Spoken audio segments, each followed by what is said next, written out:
Hi guys, आपका स्वागत है हमारे यूट्यूब चैनल दिशा कोचिंग क्लासेस में। तो आज कराएंगे हम ईवीएस यानी पेपर फर्स्ट, यूपी टेट का पेपर फर्स्ट कराएंगे। पहली क्लास है ये ईवीएस की, जिसमें कि कराएंगे हम पक्षियों के प्रकार। पक्षियों के प्रकार कराएंगे, पर्यावरण अध्ययन, पक्षियों के प्रकार, जिसमें कि सबसे पहले आता है मोर। मोर मोर तो आप सभी जानते हो कि हमारा ये राष्ट्रीय पक्षी है। तो जो देखो, नीला मोर भारत का राष्ट्रीय पक्षी है, यानी ये क्या है, नेशनल बर्ड ऑफ इंडिया। देखो ये 26 जनवरी 1963 में 1963 को भारत सरकार द्वारा नीले मोर को भारत का राष्ट्रीय पक्षी, नेशनल बर्ड घोषित किया गया था। तो ये समझ में आया, नीले मोर को। तो देखो, मोर जो होते हैं बहुत सुंदर सा है, आप सभी ने देखा होगा, बहुत सुंदर पक्षी है, ठीक है। तो इसमें इनकी वो होती हैं कि मेल कौन सा है, फीमेल कौन सा है। तो देखो, इनमें जो नर मोर होता है, नर मोर वो होता है जिसके सिर पर क्या होती है, सिर पर होती है कलंगी। जन्म से ही होती है, इनके सर पे कलंगी होती है और पंख जो होते हैं इनके बड़े बड़े होते हैं, बहुत सुंदर एकदम। तो इनको क्या बोलते हैं, पीकॉक,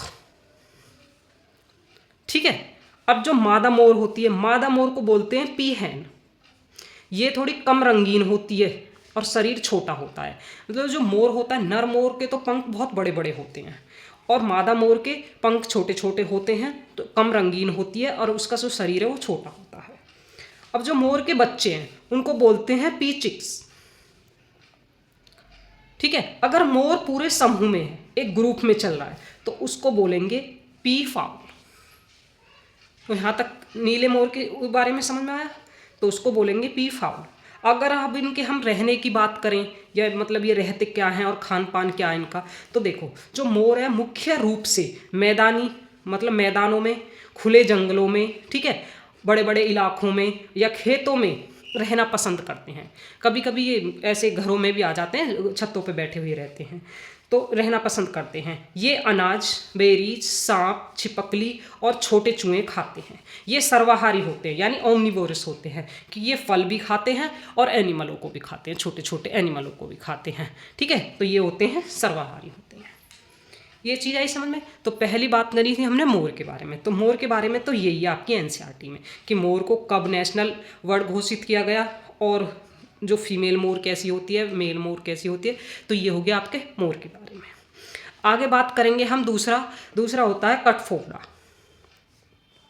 तो देखो, ये एक कठफोड़ा एक चिड़िया जो पेड़ों के तने में छेद करके उसमें छिपे, देखो ये कठफोड़ा जो होता है, इसकी चोंच बहुत बड़ी होती है, लंबी होती है, और ये क्या करती है, जो पेड़ का तना होता है उसको टिक टिक मार मार के ऐसे करके, टुक टुक की आवाज़ भी आती है इसकी बहुत तेज तेज, तो ये उसको मार मार के उसमें उस खोखला बना लेती है, उसमें रहने की जगह बना देती है। और जो उसकी चोंच एकदम से लंबी होती है और इसकी जो ना जीभ थोड़ी वो होती है, जीभ चिपचिपी टाइप की होती है, जो उसमें कीड़े लार्वा वगैरह होता है ना, उसको पेड़ में से निकाल के खा लेती है। तो देखो, कठफोड़ा चिड़िया तने में छेद करके उसमें छिपे कीड़ों को खाती है और अपना घोंसला पेड़ के तने में ही बनाती है। जहाँ पे वो पूरा उसमें छेद कर लेती है, उस पेड़ के तने में ही अपना घोंसला बनाती है, ठीक है। और इसकी जो चोंच होती है वो बहुत मजबूत होती है, जिसको टिक टिक कर करके उसको तोड़ देती है। सोचो तना कितना मजबूत होता है पेड़ का, उसको तोड़ देती है, तो सोचो चोंच कितनी मजबूत होगी। इसकी चोंच मजबूत होती है और जीभ इसकी लंबी होती है और चिपचिपी होती है, जिसका उपयोग करके वे अपना भोजन बनाती है। कीड़े और लार्वा जो पेड़ के अंदर छिपे हुए रहते, चिपके रहते, उनको निकालने के लिए इनकी जीभ का यूज किया जाता है। समझ में आ गया। तो ये हो गया कठफोड़ा के बारे में। अब बात करेंगे नंबर 3 पे आता है हमारा गिद्ध। देखो, गिद्ध मरे हुए जानवरों को खाकर पर्यावरण को मतलब स्वच्छ रखते हैं। मतलब क्या है कि जो भी कहीं पे भी छोटे मोटे जानवर, पक्षी मर जाते हैं तो ये उनको खाता है, ठीक है। तो ये मृतक पशुओं के शवों को खाकर पर्यावरण एवं प्रकृति की सफाई करता है, इसलिए इसे प्रकृति का सफाई करता कहा जाता है। गिद्ध को प्रकृति का सफाई करता है। अब आप ये कहोगे कि अब देखो कुछ गिद्ध मतलब बहुत कम मात्रा में दिखाई देते हैं, तो गिद्ध हमें क्यों दिखाई नहीं देते? तो गिद्ध का कारण है, देखो ये डाइक्लोफेन नाक जो दवाई है, ये क्या होता है कि जब भी कोई जानवर बीमार हो जाता है तो उसको दी जाती है। अब जैसे ही उस जानवर की मौत हुई तो जानवर की मौत के बाद में दवाई उसके पेट के अंदर रहती है, और दवाई पेट के अंदर ही रहती है। जब ये गिद्ध इसको खाते हैं तो ये उन पे असर करती है, और जैसे ये मतलब बहुत विषैली सी होती है, इसके कारण ही क्या हो रहा है, गिद्ध मर जाते हैं और गिद्धों की संख्या कम होती जाती है। तो ये एक दर्दनाक निवारण दवाई है जिसका उपयोग पशुओं के इलाज के लिए किया जा सकता है। गिद्ध मृतक पशुओं को खाते हैं और जो दवा है वो उनको विषैला बन जाती है, और जिसके कारण उनकी मृत्यु हो जाती है। समझ में आया? तो गिद्ध क्या है? गिद्ध वो है जो मृतक पशु उनको खाते हैं, और ये पर्यावरण की सफाई करता कहा जाता है। आगे यहाँ तक की चीजें समझ में आई? आगे देखो,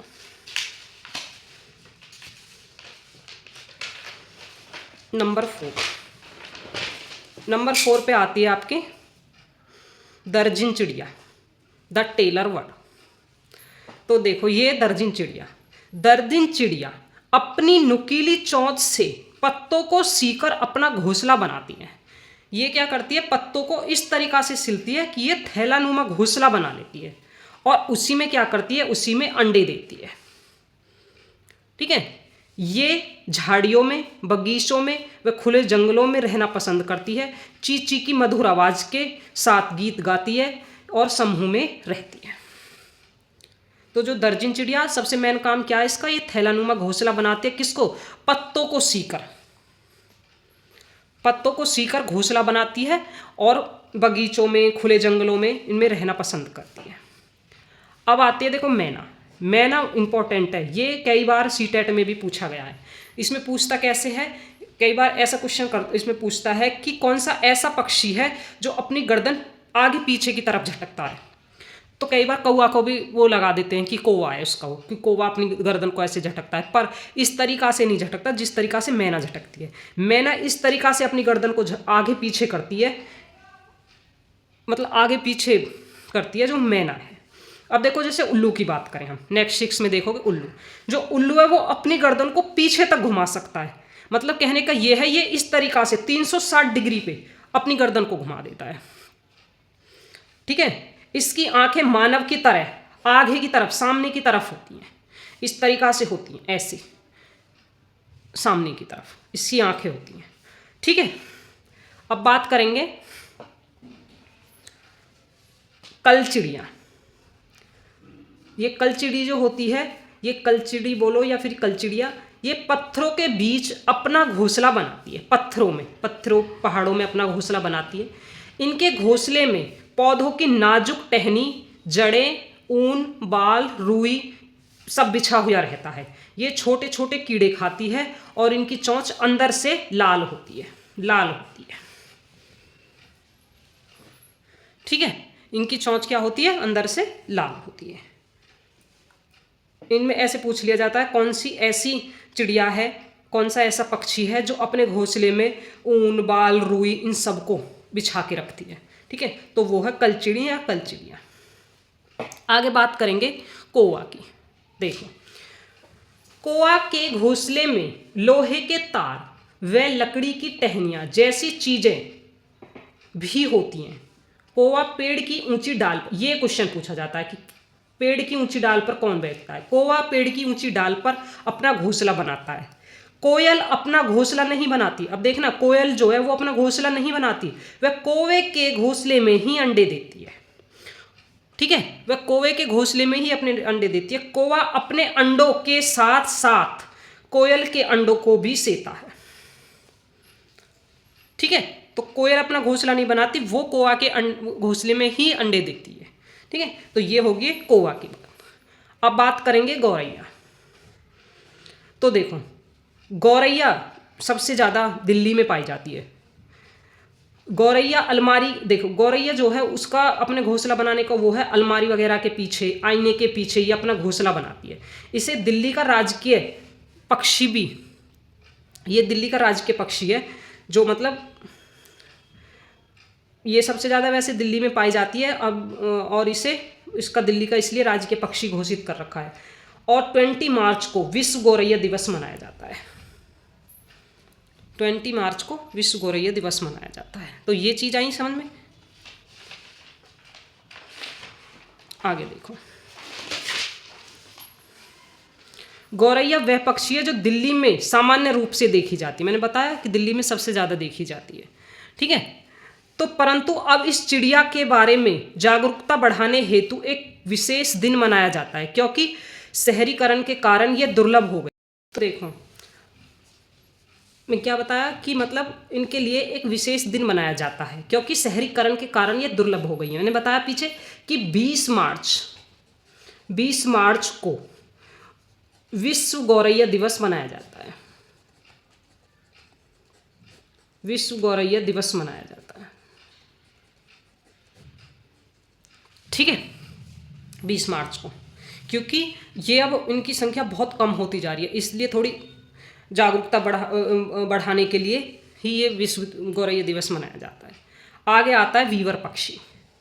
देखो वीवर पक्षी की बात करें तो नर वीवर पक्षी अपने अपने घोंसले बनाते हैं। देखो इसकी ये एक बहुत वो है रोचक सी बात है इसके उसमें बारे में कि ये क्या करता है कि जो वो होते हैं ना नर वीवर पक्षी, वो अपना अपना घोंसला बनाते हैं और जो मादा वीवर होती है उन सभी घोंसलों को देखती है, फिर उनमें से जो घोंसला सबसे ज़्यादा पसंद आता है वह उसमें अंडे देती है। मतलब कहने का ये है जो वो होती है ना जैसे कि सारे घोंसलों को देखती है, ये एक स्वयंवर वाली बात करें कि एक लड़की अपना स्वयंवर चुनती है, तो इसी में ये है कि जो मादा वीवर है वो सब नर के बनाए हुए घोंसलों को देखती है और उनमें से एक जो सबसे सुंदर होता है उसको चुनती है और उसमें ही अपने अंडे देती है, ठीक है। तो ये वीवर पक्षी की बात। अब आते फाख्ता। तो फाख्ता जो है, फाख्ता पक्षी वो कैक्टस कांटों के बीच में या मेहंदी की मेंड में अपना घोंसला बनाती है। भूरे गुलाबी रंग के होते हैं, ये जो होता है इनका कलर भूरा सा, कुछ भुरभुरा सा गुलाबी रंग का सा, ये उसकी टाइप के होते हैं, कबूतर की तरीका के होते हैं।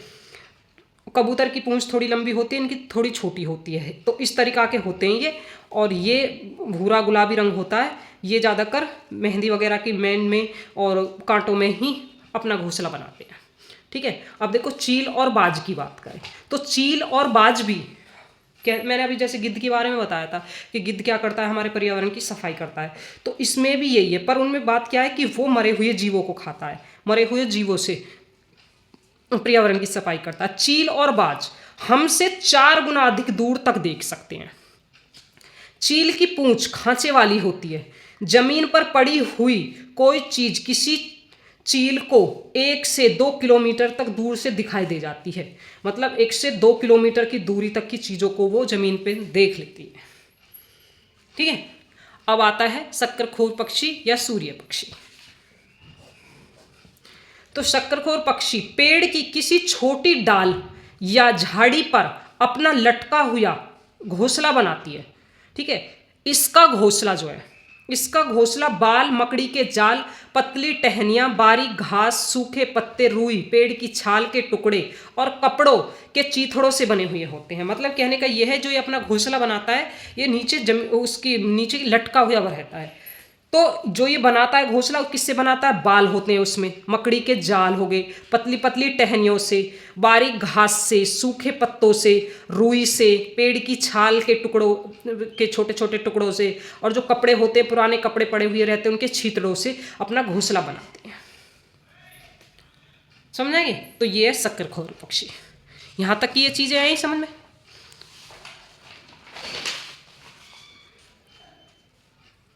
अब देखेंगे वसंत गौरी। वसंत गौरी यह गर्मियों में टुक टुक कर आवाज करती है, पेड़ के तने में गहरा छेद कर अपने अंडे रखती है। देखो जैसे मैंने उसके बारे में बताया था कटफोड़ा के बारे में कि वो पेड़ के तने में रहता है छेद करके, ऐसे ही ये होती है बसंत गौरी। ये भी टुक टुक की आवाज़ करती है और गहरा छेद बना के उसमें अंडे रखती है। कटफोड़ा पक्षी भी बसंत गौरी की तरह पेड़ के तने में घोंसला बनाता है। यह गौरैया से थोड़ी बड़ी व हरे रंग की होती है। ठीक है, तो ये नहीं समझ में आई। अब बात करेंगे कबूतर की। तो कबूतर पुराने मकान व खंडरों में अपना घोंसला बनाता है।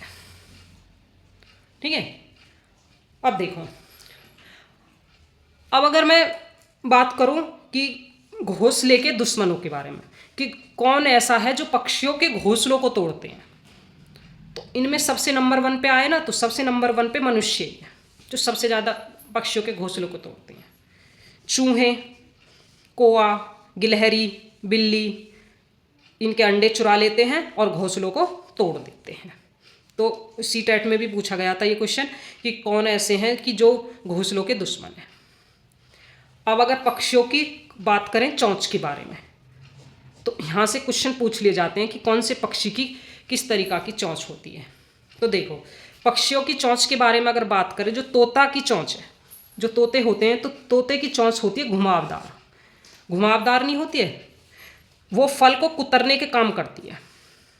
ठीक है, चील, बाज और गिद्ध, ये मांसाहारी पक्षियों की चोंच छोटी व हुक की तरह मुड़ी हुई रहती है, जो क्या काम करती है, मांस को फाड़ने और चीरने का काम करती है। ठीक है, और कबूतर और गौरैया की जो चोंच होती है वो छोटी, मोटी और मजबूत होती है, ताकि सख्त से सख्त बीज को तोड़ने का काम करती है। ठीक है, कटफोड़ा की चोंच लंबी व सीधी होती है। मैंने पीछे बताया था कटफोड़ा की चोंच बहुत हार्ड होती है, मजबूत होती है। मिट्टी व पेड़ों की छाल से कीड़े निकालने में मदद करती है। ठीक है, बगुले की जो चोंच होती है वो लंबी व मछली पकड़ने के लिए तेज होती है। यहां तक ये समझ में आए। तो ये बात करी हमने पक्षियों की चोंच के बारे में। अब देखो, इसमें एक नोट पॉइंट है कि जो पक्षियों की जो चोंच में ऊपरी व निचले जबड़े होते हैं वो हड्डी से बने होते हैं। किससे? जो कि केराटिन, जिससे बाल और नाखून वाले पदार्थ होते हैं, इसकी परत से ढके हुए रहते हैं। जो मतलब उसका पक्षियों का ऊपर वाला नीचे वाला जबड़ा होता है ना, वो हड्डियों से बना हुआ होता है। हड्डी टाइप की जो मतलब जो जिससे हमारे बाल और नाखून बने हुए होते हैं केराटिन से, तो उसकी परत से ढका हुए रहते हैं। ये इसका नोट पॉइंट है। तो पक्षियों के बारे में ये इतने ही हैं। इतने टाइप के पक्षी दिए हुए हैं आपके एनसीईआरटी में। मैंने एक एक चीज़ नोट कर करके इसमें लिखी है। ठीक है, अब नेक्स्ट बात करेंगे हम अगली क्लास में जानवरों के बारे में। ठीक, तो ये हो गए यहाँ पे पक्षियों के बारे में। तो आपको ये चीज़ें सारी समझ में आई? अगर आपको समझ में आई हैं तो please like and share and subscribe कीजिए हमारे चैनल को।